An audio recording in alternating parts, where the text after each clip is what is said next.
Once, I was blissfully unaware and content because I thought my marriage was strong. However, reality shattered my illusions when I discovered that my wife, Dunya, was unfaithful and deceptive. I'm John Miller, but my friends call me Jay. I'm dedicated to physical training, spending 5 days a week at the gym. Standing at 6 feet 3 inches tall and weighing 192 pounds, I prioritize self-care. 8 years ago, I made a bold choice to leave the corporate world and start my own successful company. Meanwhile, Danya continues to work for a well-known company, one of the 50 largest. She has dedicated an impressive 24 years to the same company, starting as an OT analyst a month after our wedding.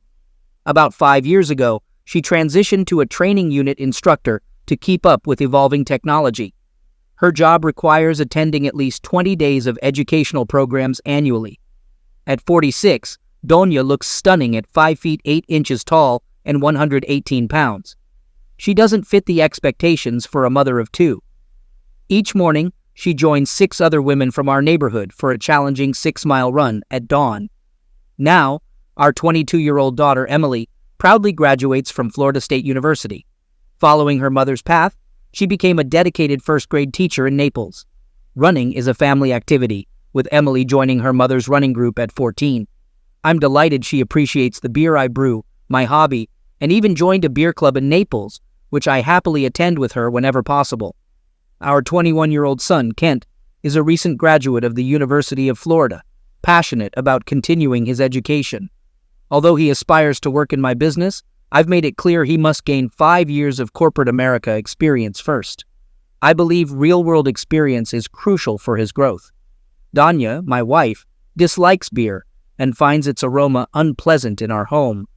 I strategically plan my beer brewing during her trips, like her current one to Dallas, giving me the perfect opportunity to craft a refined English brown ale. Life seemed to have peaked, but little did I know significant changes were on the horizon. Last Wednesday at 8:30 p.m., Bobby, a member of my beer club, asked if I could pick him up from the airport. Without hesitation, I agreed. While waiting at the baggage claim, I noticed 3 people who turned out to be colleagues of Danya's. Curiosity led me to wonder why Danya wasn't among them. I called her on the service line, an unusual move as I usually contact her on her personal mobile phone. When I called Danya's office, her answering machine informed me that she would be out of the Dallas office until Wednesday, teaching classes. She mentioned that she wouldn't be home on Thursday and Friday, and instructed to leave a message, with a promise to return calls on Monday. Approaching Bobby, I explained my confusion, and he suggested I talk to Steve, a fellow member of our beer club and a detective in the local police. Deciding to address the situation, I called Donya. During our conversation, I conveyed a desire to hear her voice. In response, she expressed anticipation for the moment when she could hug me. She mentioned that her Friday flight should depart early, and she was looking forward to falling asleep in my loving arms. I asked if she could come, and she replied affirmatively, stating that she had to stay and fulfill her duties. She emphasized that it would be unfair to neglect them and reassured me of her love, mentioning that she would see me on Friday. The revelation that this was the first time Danya had cheated on me was unsettling. Despite the late hour, I contacted Steve for a beer, and we discussed our upcoming meeting. I confided in Steve about my suspicion, and he sympathetically offered his help. I believe Danya is cheating because, meeting Bobby at the airport, I saw 3 of Danya's colleagues leaving with luggage, suggesting they spent the week with her. Despite her voicemail saying she'd be in Dallas until Wednesday and on vacation until Monday, she told me she'd teach classes until Friday. Steve listened patiently and suggested I reach out to Frank Jones, who held a high position and might have more information. I expressed gratitude to Steve and mentioned my plan to contact Frank the following morning. As the sun rose on a new day, Frank Jones unexpectedly appeared, prompted by Steve. After recounting my story, I faced Frank's inquiries. After a brief pause, Frank posed a thought-provoking question. Had I been happily married for over 24 years, and was I truly ready to reveal the truth? Intrigued, I inquired about the reasons behind such a question. Frank cautiously replied that, based on his experience, most marriages in such situations ended in divorce. He presented a series of questions for me to consider. How much information did I really want to obtain? How far into the past should we delve? What was my budget for the investigation? Was I prepared to work with the information we discovered? Shocked, I sat in silence before finally expressing, "Frank, I need to know every last detail. When, where, and with whom, please. As far-reaching as possible. I'm willing to lay out whatever it takes to find out the truth. If I have been deceived, I want to understand to what extent." In response, we decided that Frank should contact his reliable colleague, a private detective from Dallas, who could assist in studying Donia's background. Additionally, one of his team members would review the training schedule. I was instructed to reach out to 3 teachers I saw on the way from the airport. While awaiting their responses, I meticulously checked the house for any clues. Uncertain about what to look for and where to start, I excluded the living room, dining room, kitchen, Emily and Kent's room from the search. Choosing to begin with Donia's dresser, I found nothing unusual among its contents. Although everything seemed familiar, upon opening the closet and observing numerous boxes, I decided to shift my attention to the bathroom. Unfortunately, no hidden information from Donia was found in the bathroom. Returning to her closet, I remained determined to find some clue. Starting with hanging clothes and meticulously going through shoe boxes, I searched for anything strange or suspicious. Despite thoroughly searching our bedroom, the guest bedroom, the study, the garage, and the attic, I still couldn't comprehend anything or gain insight into the situation. Around 5 p.m., Frank finally arrived and swiftly set up surveillance cameras in all bedrooms, the office, and the kitchen. Additionally, he installed a voice recorder. After taking all security measures, we went to the airport, where we eventually located Donia's car. The trunk had a GPS system, and a voice recorder was discreetly placed under the front seat. Frank and I had light ale at the house, and he briefed me. Dawn's class schedule varied in duration, from 3 to 5 days, depending on the location. For instance, classes in Dallas lasted 3 days, starting on Monday and ending on Wednesday. Tom, Paul, and Bev flew out on Sunday afternoon and returned on Wednesday evening. Teaching materials were delivered to the specified location a week before the scheduled class, but teachers weren't responsible for their placement and transportation. Each location had designated employees for those tasks. As I sat there, trying to control my anger, I thought of my father, who always stressed the importance of keeping anger in check for clear thinking. Annoyed, I stormed into the kitchen, expressing my frustration. She had been lying to me all along. There should be consequences for this. Turning to Frank, I asked if he found anything during my search. Unfortunately, I replied that I found nothing suspicious. The only thing we noticed was that Donna frequently washed her clothes. After discussing the issue, we decided that Frank would intercept her bag at the airport, and I would find a way to turn off the washing machine to delay her from starting laundry immediately. Before leaving, Frank mentioned his contact in Dallas being at Donna's hotel and planning to talk to him in the morning before calling me. After Frank left, I realized I couldn't sleep in our bedroom and opted for Kent's bed. Needless to say, I slept very little. Trying to maintain my daily routine, I went to the office. We arranged to meet at my house later that day.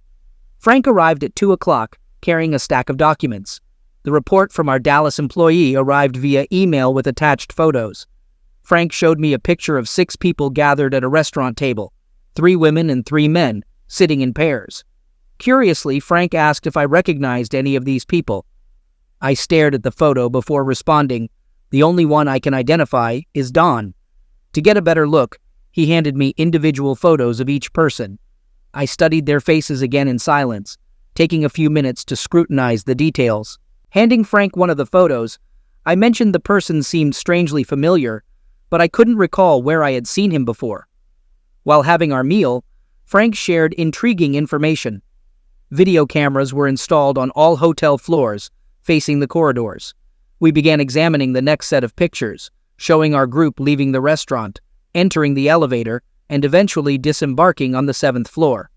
Interestingly, the women went to room 707, and the men went to room 709. On Friday morning at 10:29, photos depicted 2 men leaving room 709. Subsequent images captured them exiting the elevator, walking down the hall, and leaving through the front door. These pictures conveyed a sense of a friendly or professional relationship rather than a romantic one. According to Frank, they went to a nearby restaurant for lunch, each covering their own bill.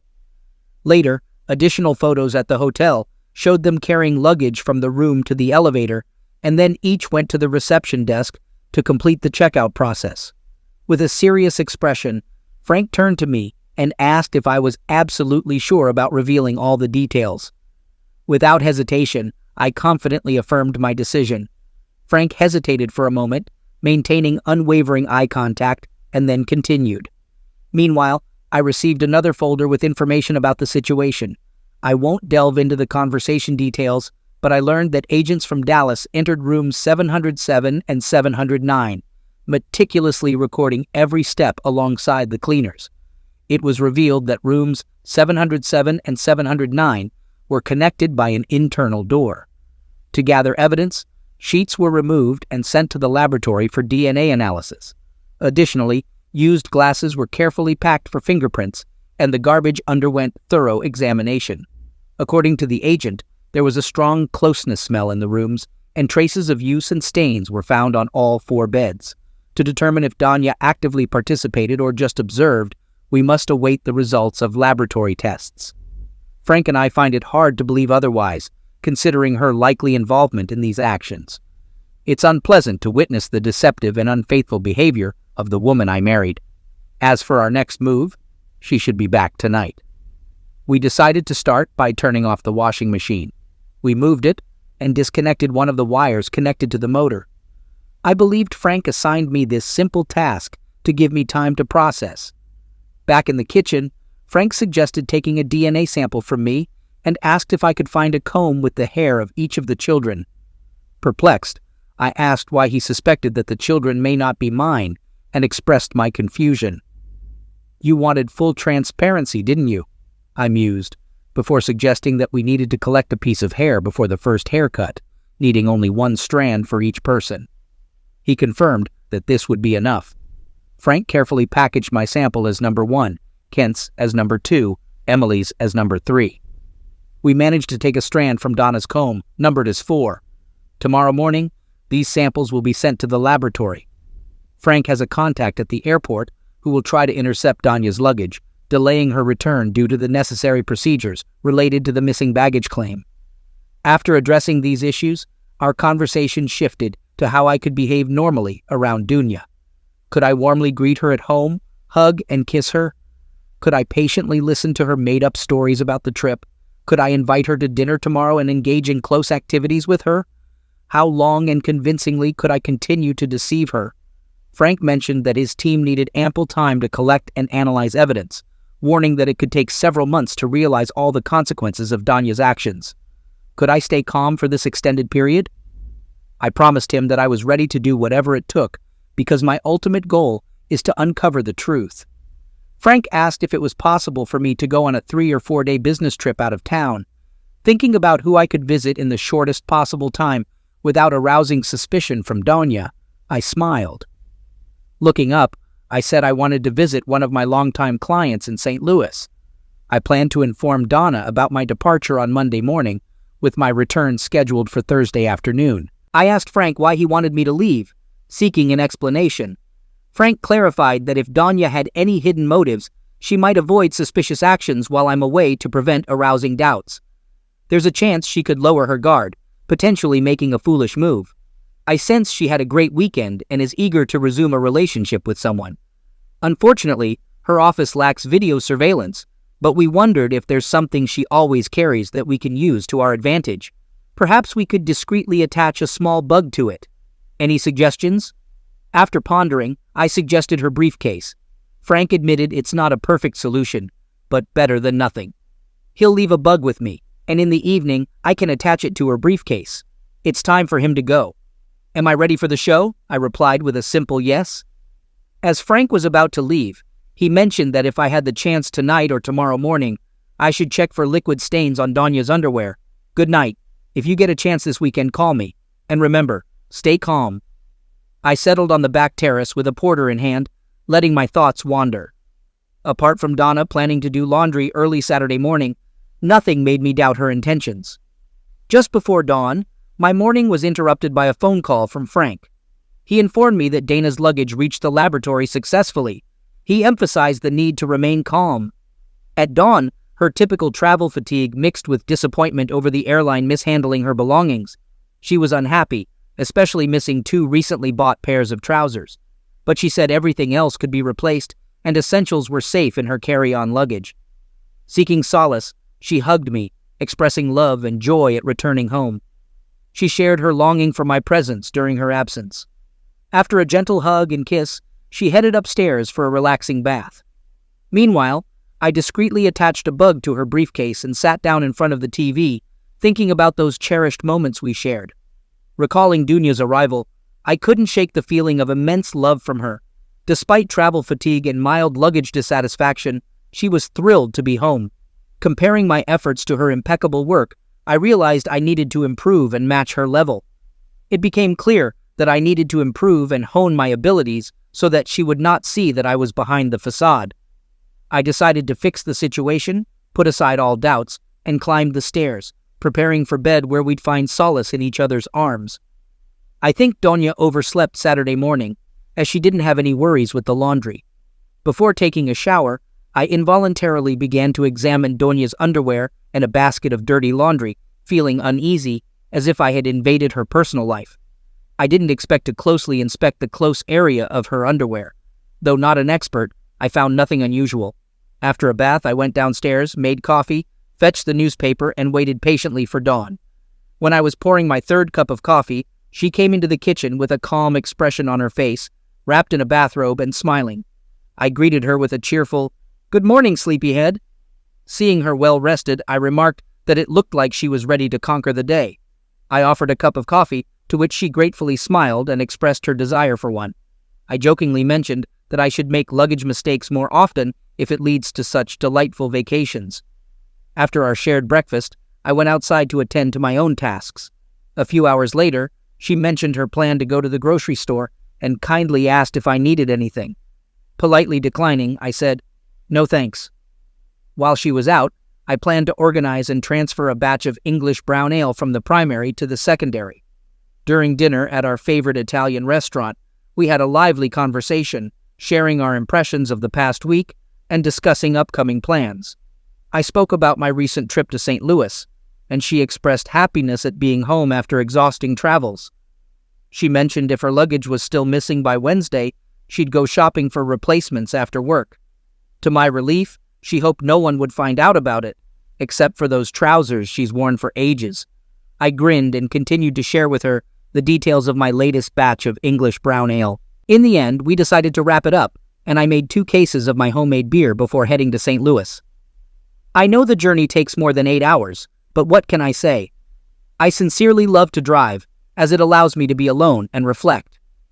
Usually, my thoughts revolve around my business, but on this trip, I was thinking only about Don. On the way, I dialed Frank's number and told him about my weekend. Although he had no new information, he said he would keep in touch.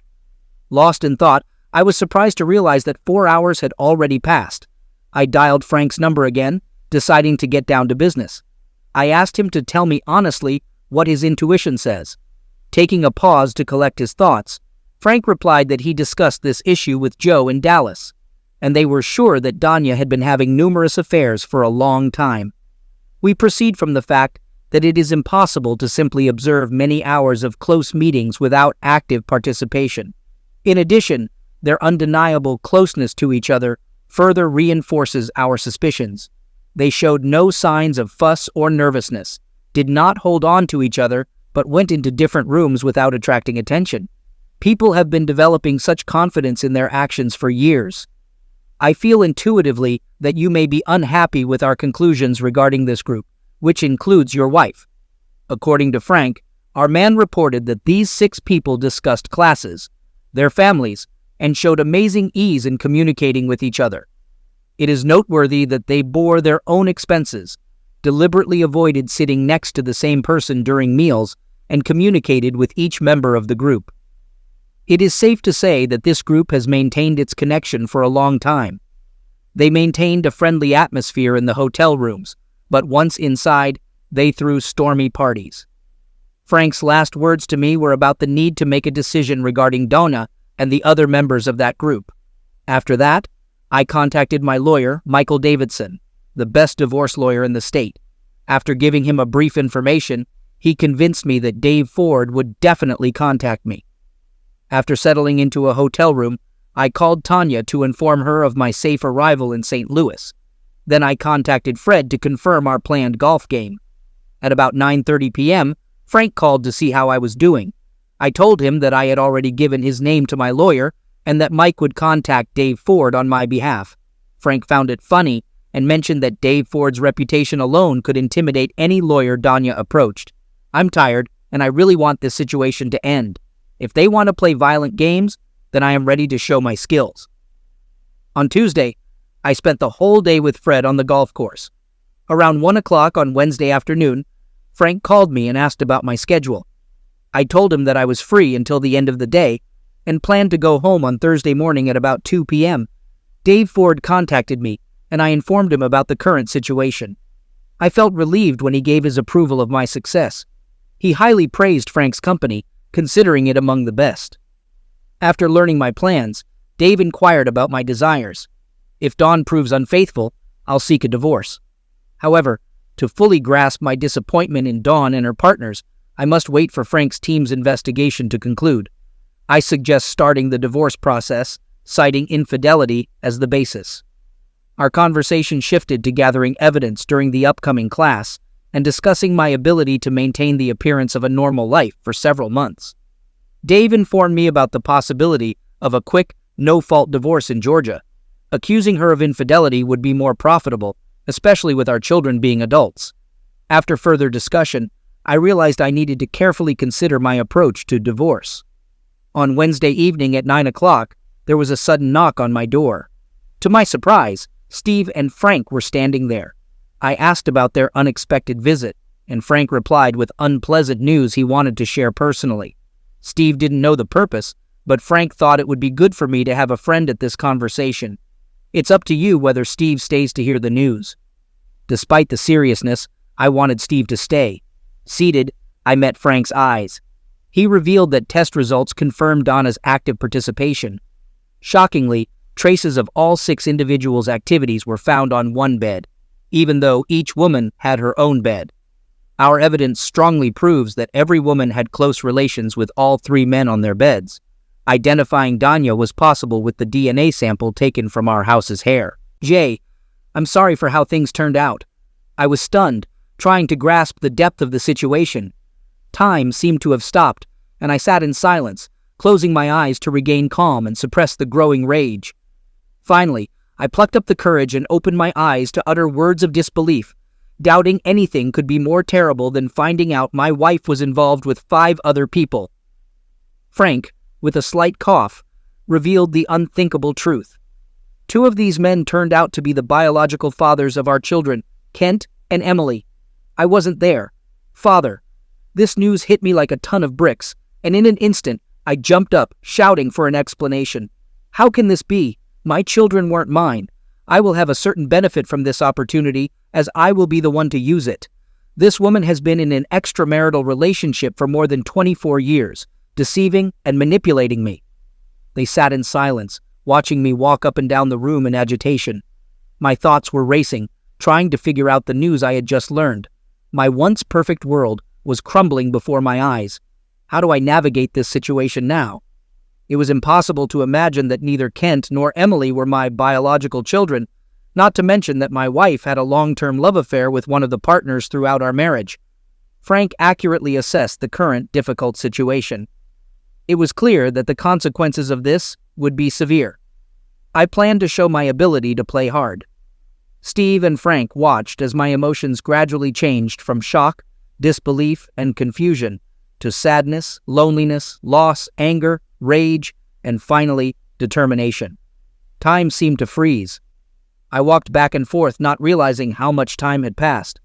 It became clear that Frank and Steve came to me in St. Louis not only to provide support, but also to prevent impulsive acts. When I regained my composure and pulled myself together, their purpose became clear. During the conversation, we discussed my position and plans. I made it clear that she must answer for her actions. Despite the lack of sleep, Their presence provided much-needed support, as I doubted I could drive a car without them. Having received the necessary evidence, we carefully selected the most effective measures to influence them. A divorce from Doña would have been a loud and humiliating affair for her, although I admit I would have to experience embarrassment as well. Over time, the truth that Emily and Kent had different fathers would become widely known, exposing my wife's unfaithful nature.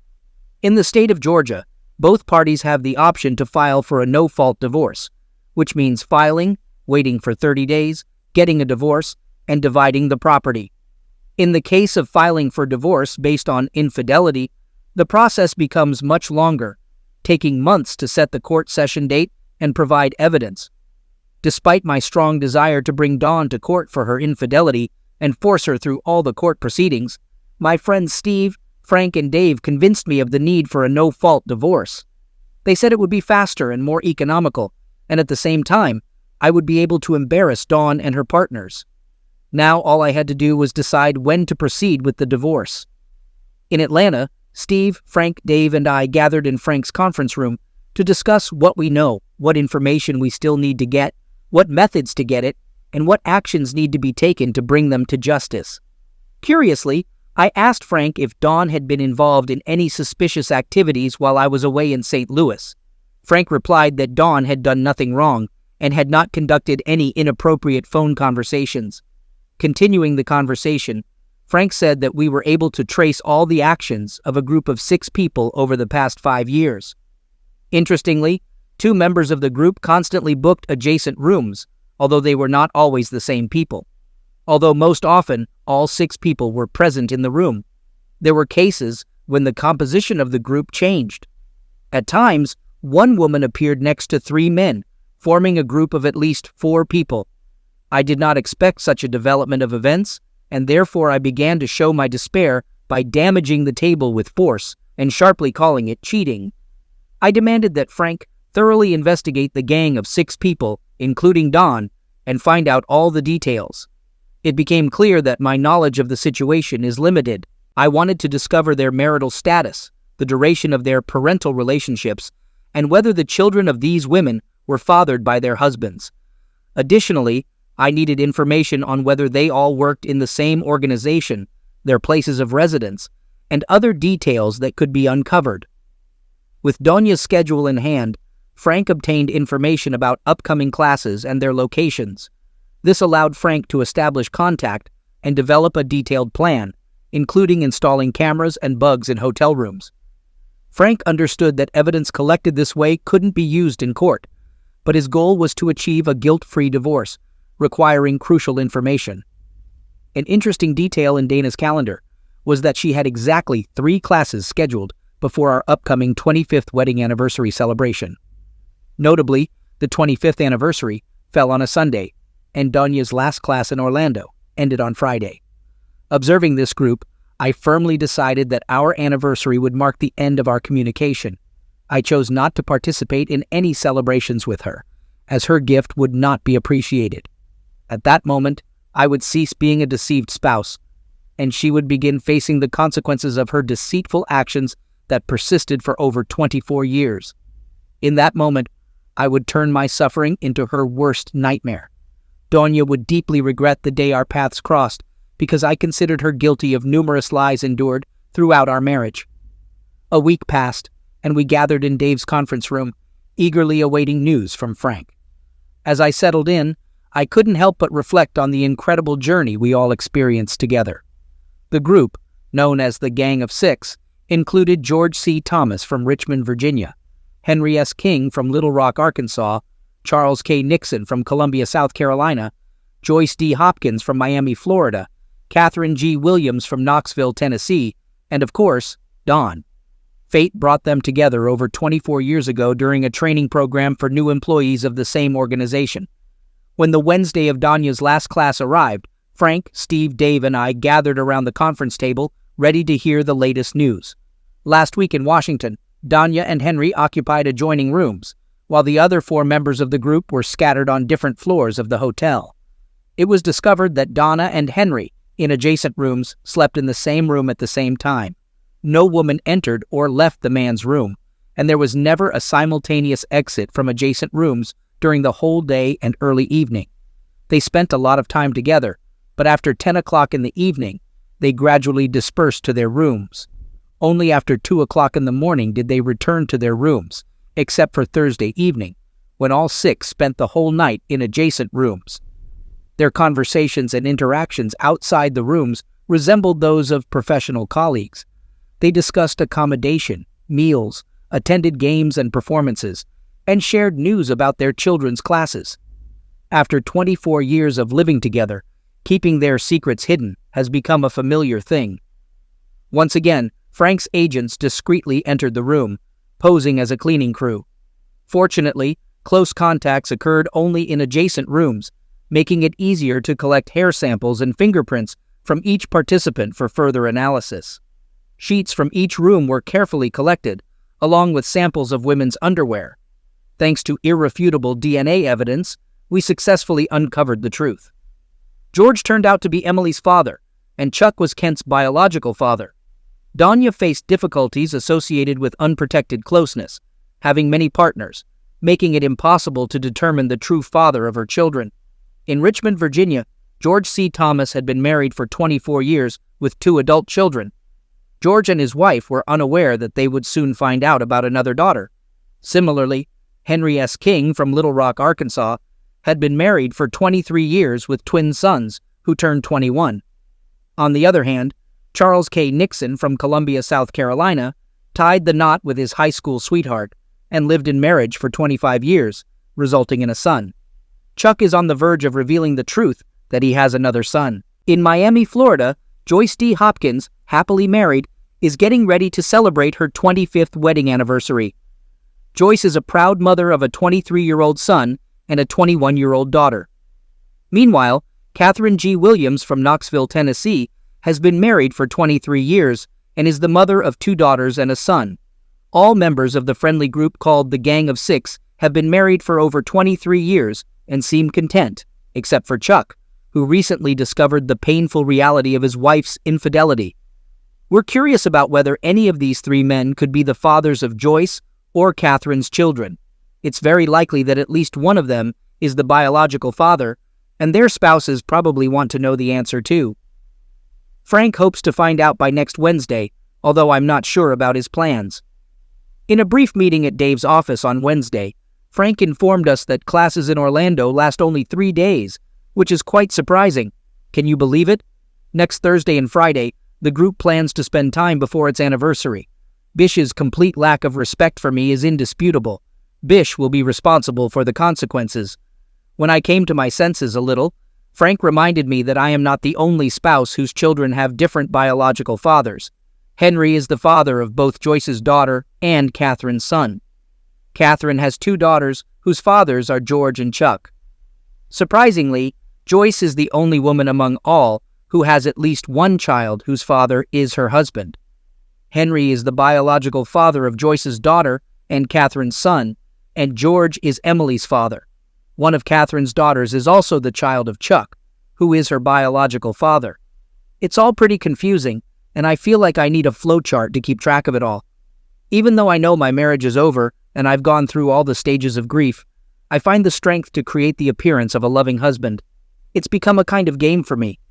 I pretend to be affectionate while secretly planning how to ruin my future ex-wife Doña Melon, who cheated on me. It's pretty funny, considering she's been cheating on me for over 24 years. If she can lie to my face for so long, then I will definitely be able to pretend to be a devoted, caring, albeit forgetful husband. For several months, Frank's team planned to carry out the same procedures in San Diego as in Washington. They were going to scrupulously examine the collected records and evidence, hoping to find all the missing details with unshakable confidence. They expected that everything would happen the same way as in Washington. Personally, I couldn't contain my excitement about the upcoming trip to Orlando and was happy to think about how to turn their life into an absolute nightmare. Unfortunately, Catherine couldn't join us in San Diego, but since classes in Orlando lasted 3 days, all 6 of us agreed that we would attend them.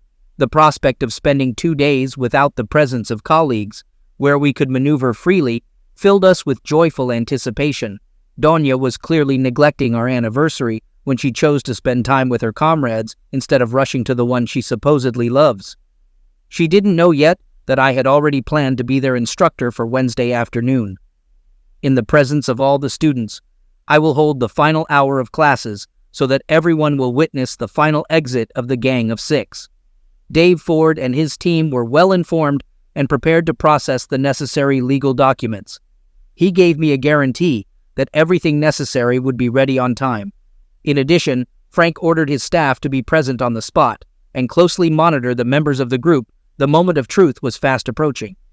Dave, Frank, Steve, and I have jointly developed a strategy to eliminate their vulnerability after the foundation was laid. My moment finally came when I had to go on stage after Dana's departure. In the fourth update, I took the initiative to establish contacts with the spouses of our close-knit group of 6 people. I shared with them my plan to surprise my wife in Orlando in honor of our 25th wedding anniversary and 25 years of experience in the company. Considering that their spouses came to the company at the same time as mine, I decided that their presence would be pleasant for everyone. As a token of appreciation, I have booked flights that will be waiting for them at the boarding gate. I informed Kent and Emily of the plan to surprise their mother on Wednesday and invited them to meet me in Orlando on Tuesday. In the evening of the same day, I got together with the children and told them all the details. We spent several hours discussing how I found out the truth, the evidence I gathered, my intentions to destroy their mother's world the next day, and most importantly, how much I cherish them. During our heartfelt conversation, I told them that I might not be their biological father, but assured them that I would always be a loving father to them. We hugged tightly, and tears flowed down our faces. They had a lot of questions, and I tried to answer them honestly, without embellishing my answers. I begged them not to tell my mother, and they both promised not to. Looking into their eyes, I said that I would like them to accompany me tomorrow when I would confront their mother and shame her. I acknowledged that this was a very important request and apologized if it confused them.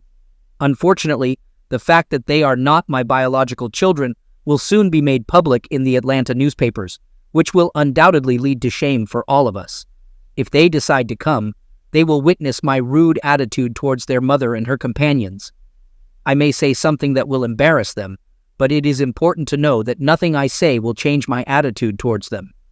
Since you're already adults, I cannot legally adopt you, although I would gladly do it if I could.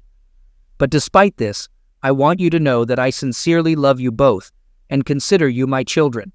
It is up to you to decide whether you will attend, because in the end, she is your mother. Take your time, think about everything, and make a decision yourself, knowing that I will love you from now on and forever?" Kent asked with tears in his eyes. "Dad, I understand that Mom loves you and you love her. Can you find the strength in your heart to forgive her and move on? Why don't you both go to a psychologist to sort this out?" Looking at my children, I tried to stay calm and keep myself in hand. How can you calmly and rationally answer such incredulous questions? Taking a deep breath, I realized that as children, they naturally want their parents to always be together and constantly be present next to them. So please close your eyes and let me take you on a journey. Imagine that you have met an extraordinary person whom you consider an ideal couple with whom you want to spend the rest of your life. The very thought of being separated from him, even for a moment, becomes unbearable. After a magical honeymoon, you both start building your careers, and over the years, you have 2 wonderful children. Your life revolves around the happiness and well-being of your family. Whether it's football training or cheerleading camps, you dedicate your time to supporting your loved ones in their pursuits. This extends from adolescence into adulthood. Sharing romantic getaways and close dinners with your spouse, you cherish every moment spent together. Holding your loved ones close, you recognize them as the most precious treasure in your life. Your love for them drives you to make the most of every minute, even when unexpected opportunities lead you to leave the city for a while.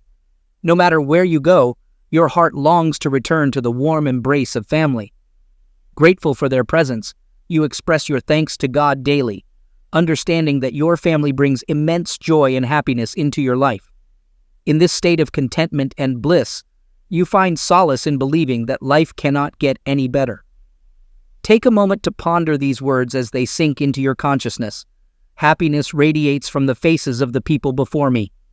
Kent, picture yourself watching a movie with your beloved wife.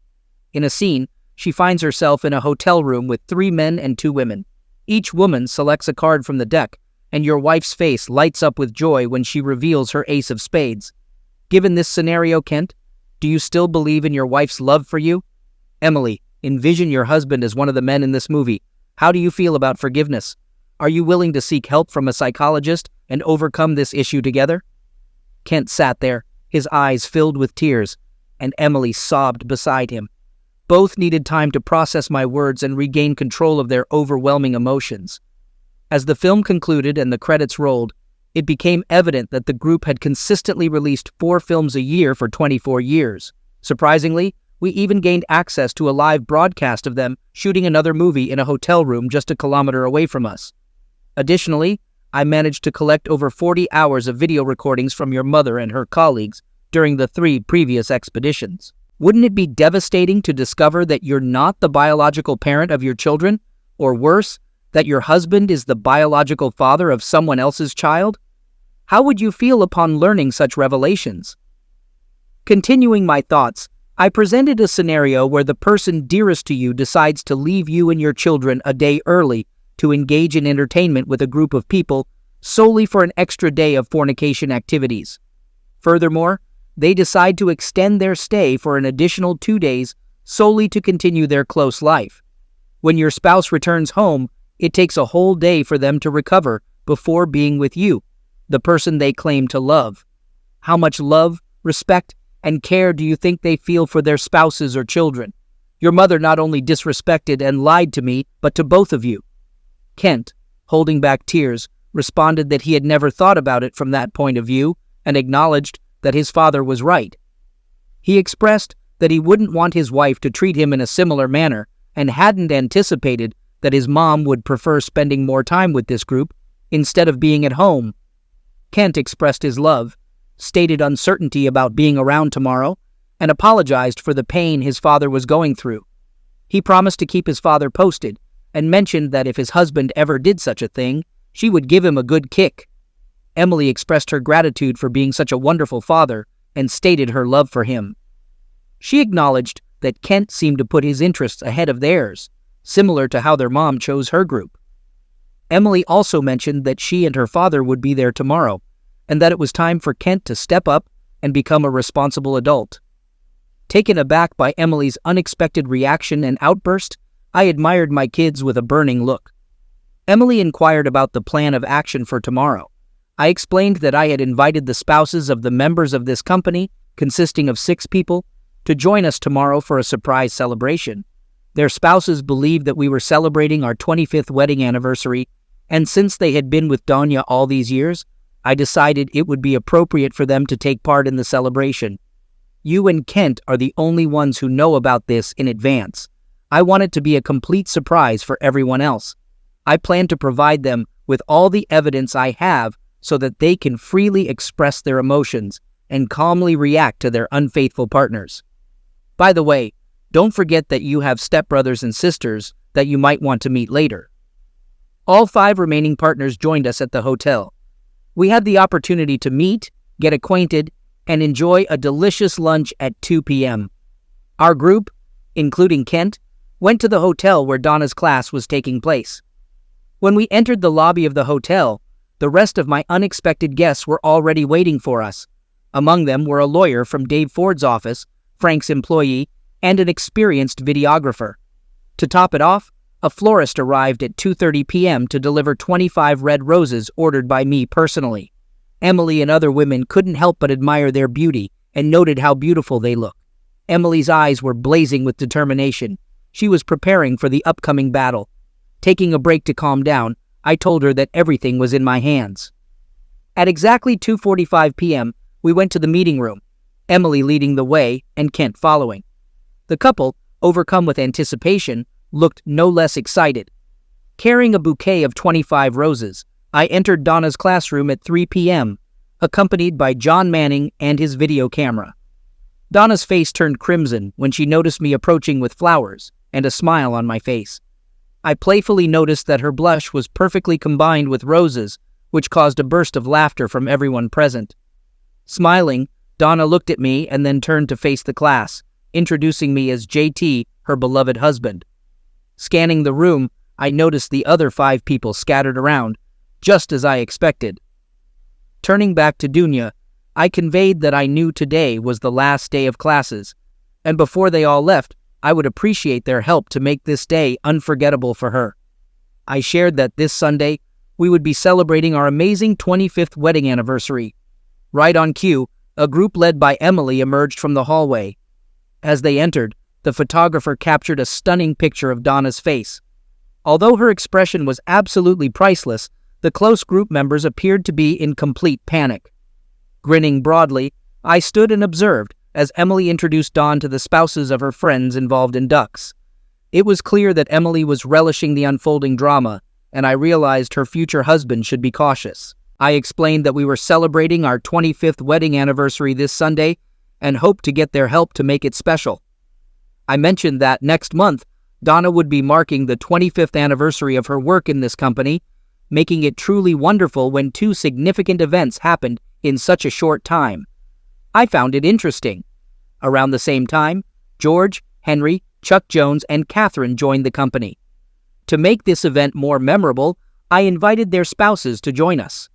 I informed them that John would be recording this special event on video, so they should take a moment and say a few words to the camera before leaving. After a pause and a deep breath, my pulse began to slow down, allowing me to truly appreciate the familiar faces of this incredible group of 6 people. I invited George, Henry, Chuck, Joyce, and Catherine to step forward and join us. The group moved to the front of the room, receiving applause from other participants.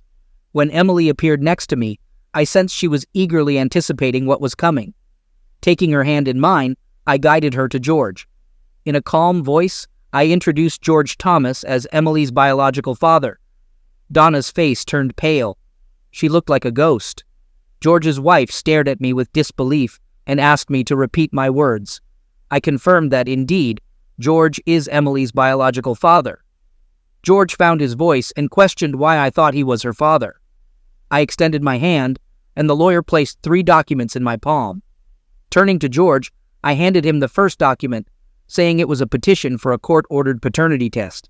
Handing him the second document, I continued, stating that I was suing him, demanding 21 years of unpaid alimony and compensation for emotional suffering caused. Finally, I handed George a copy of the lawsuit against his employer, explaining it was a lawsuit for non-compliance with the moral obligations in his employment contract. I assured George's wife that I had copies of all the evidence she could use at her discretion. The atmosphere in the room became chaotic, as other spouses realized this wasn't a joyful celebration. Amidst the chaos, I found comfort in my own amusement. Unexpectedly, Kent approached me, stood tall, and silently nodded in appreciation. At that moment, pride overwhelmed me as I looked at Kent.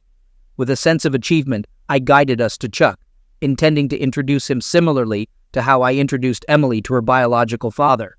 I said to Kent, trying to sound confident, that I wanted him to meet his biological father, Charles Nixon. A eerie silence filled the room when Chuck's middle name was pronounced. As the name lingered, the lawyer calmly handed me the documents. Thoroughly, I went through each page with Chuck, repeating the process I had done with George. Chuck's wife, concerned that she had copies, confirmed I had them. When the realization hit that Dawn had only 2 children, a sense of calm settled over everyone in the room. Smiling, I anticipated that I wouldn't let the others get away unscathed. They enjoyed their games, and now it's time for them to face the consequences. Dunya sat on a chair, tears streaming down her face. I announced, realizing my appearance had caught them by surprise, that they should get ready because the real fun was about to begin. A silence enveloped the room, as if a pin could be heard falling. Taking a deep breath, I continued, revealing a secret that had been buried for 5 long months. Doe, Jones, Catherine, George, Chuck, and Henry attended classes together for the sole purpose of avoiding their duties. This charade has been going on for over 2 decades. Discussing this revelation, I couldn't help but mention Emily, who recently turned 23. The truth was finally out, and the consequences were about to unfold. Let's break it down. Henry is the biological father of Joyce's daughter and Catherine's son, the eldest daughter of Emily. Catherine is George's biological child, Kent's biological father, and Chuck's daughter. Surprisingly, Joyce's son is actually her husband's child. Can you believe it? Of the 7 children these 3 women have, only 1 is the child of their spouse. The room was in complete chaos. I won't delve into the rest of the events in detail. Picture a scenario where all the necessary legal documents have been successfully delivered. Copies of these documents were given to the spouses, leading to a massive upheaval within the group of 6 people. Handing Dawn the divorce papers, I firmly stated that she should not contact me, return home, or attempt to see me again. I couldn't help but express my deep disappointment with her deceitful and wrong actions. Sitting in my hotel room, I spent some time pondering the events related to Donna and her friends. But my thoughts were interrupted by Emily, who suddenly appeared next to me. Initially, I planned to confront Dana, gradually addressing each member of her group and eventually revealing the truth about the children. Emily had a strong desire to meet face-to-face with her biological father. As for me, I decided to abandon my original plan and go with the flow. My main goal was to inform the group of 6 people that I had discovered their infidelity and exposed them to their spouses. I wanted to publicly shame them in front of my colleagues and take legal action against them by handing them the claim documents. As a result, their spouses were left furious, bringing me a sense of satisfaction and self-confidence. Suddenly, a knock interrupted my thoughts, prompting me to open the door. To my surprise, my children were standing there, the same ones who had previously helped their mother into her room. After greeting them, I asked what brought them to my doorstep. Emily hugged me tightly, showing her love for me. She began, acknowledging my reluctance to discuss her mother, and mentioned that she understood that I didn't want to hear about her mom. However, she explained that Danya was in a fragile state, and she had decided to take her home the next day and give her a whole week to pack her things before returning to Atlanta. Despite everything Danya had done to our family, Emily expressed that she couldn't help but love her.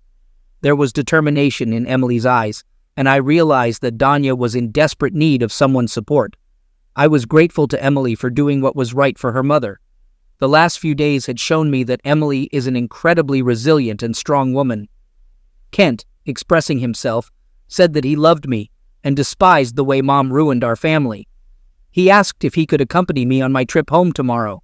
Without hesitation, I happily agreed, saying that I would be glad if he came home with me tomorrow. Emily got up from her seat, hugged me, and said she was going to stay the night with her mom because she didn't think Danya should be left alone. As she walked out the door, her last words were, "Daddy, I love you." Kent and I spent a few hours together, drank several bottles of beer, after which he went to his room. 5 years have passed since I dismantled a gang of 6 people that once flourished, and I am glad to report that these years have been prosperous for me. The satisfaction I feel regarding the consequences inflicted on this group is immeasurable. Over the next week, all 6 people were dismissed from their posts. Now they are divorced, have no means of livelihood, broken, and completely alone. Strangely enough, their past keeps coming up and tormenting them whenever they manage to find a decent job, which eventually forces them to look for an alternative job. I would like to take responsibility for their misfortunes, but another structure is closely monitoring their actions. They are trying to rebuild their lives and establish relationships with their children. But I am very pleased to report that their path is far from over. Their ex-partners only reach out when they need money. Some of them are slowly rebuilding connections with their kids. When I returned to Atlanta and spent a night in our house, I realized I couldn't stay there again. It held too many memories that were too painful. In my search for a new home, I temporarily stayed in a hotel. Kent joined me on the trip to Atlanta, but later moved to Dallas, Texas, where he landed his first real job. He seems happy with his work and has been promoted 4 times. Currently single, he actively dates and enjoys his job, contemplating joining my company this summer. Even though 5 years have passed, the relationship with their mother remains strained. They occasionally talk on the phone. Kent hadn't seen his mother for a long time since we left Orlando. On the other hand, Kent and Emily converse almost daily. The consequences of exposing the gang of 6 have profoundly affected us, especially the children. I'm uncertain if Kent will ever trust someone enough for marriage, but Emily took Donna with her to Naples for a week. Emily constantly thwarted Donna's attempts to explain, insisting she leave it for her therapist, as she wasn't interested in what she considered lies. Emily firmly believes she can't find an adequate explanation for Donna's actions and the subsequent destruction of their family. Furthermore, Donna didn't receive an invitation to Emily's private wedding, celebrating their first anniversary. Presently, Emily and her husband Trey live in Atlanta, choosing not to work in my company, although Emily joined 2 years ago. Despite this, I value her nearby presence, discovering she has a natural talent for business. Emily made it clear to Trey from the start about the consequences if she found out about his infidelity, knowing well what Donna had done. After exposing the gang of 6, their spouses and children gathered in Atlanta 8 months later. Being around people who experienced similar emotions and tried to move forward helped us navigate life. The children have formed strong bonds and continue to communicate. In 3 weeks, we're heading to Nashville for another meeting. It turns out, when the gang of 6 began cheating, instead of engaging closeness, they paired up for a week. Emily and Kent were named after George's mother and his father, respectively, forever connecting them to their biological father. Even after 5 years, their relationship with Donna remains strained. Emily at least agrees to have lunch, but Kent categorically refuses to meet her once. I was deeply in love with Donna until I discovered her deceit and infidelity. I understand it's tough for some men to move forward, but I'm not one of them. Life goes on. We have 2 options: give up or get up and move on. My children depended on me, and I depended on them. Dana and I agreed she'd keep the house, as she believed it held too many cherished memories to part with. I, on the other hand, had different views.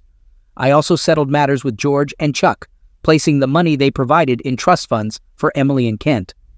My intention wasn't to profit, but to make them feel the consequences of their actions. 6 months after finalizing our divorce, I decided to start dating again. My main goal was to find someone special to share my love and life with. The key to a full and joyful life is both loving someone and being loved in return. Until that happens, I'll patiently search and wait for Emily to give me grandchildren to shower with affection. It's crucial to note that committing such deceptive actions as betrayal doesn't lead to positive outcomes. In the end, retribution only perpetuates a destructive cycle. Additionally, Donna faced humiliation publicly, and karma punished her. Her relationships with men faltered, and she struggled to find decent employment. Currently, she works as a cook in a fast food restaurant, and a terrible incident occurred at work. Hot oil from the deep fryer spilled over her body from the waist down. Her skin suffered 95% damage. It's like Donna has been scalded alive. I can't fathom the pain. Now she's in the clinic under close medical supervision.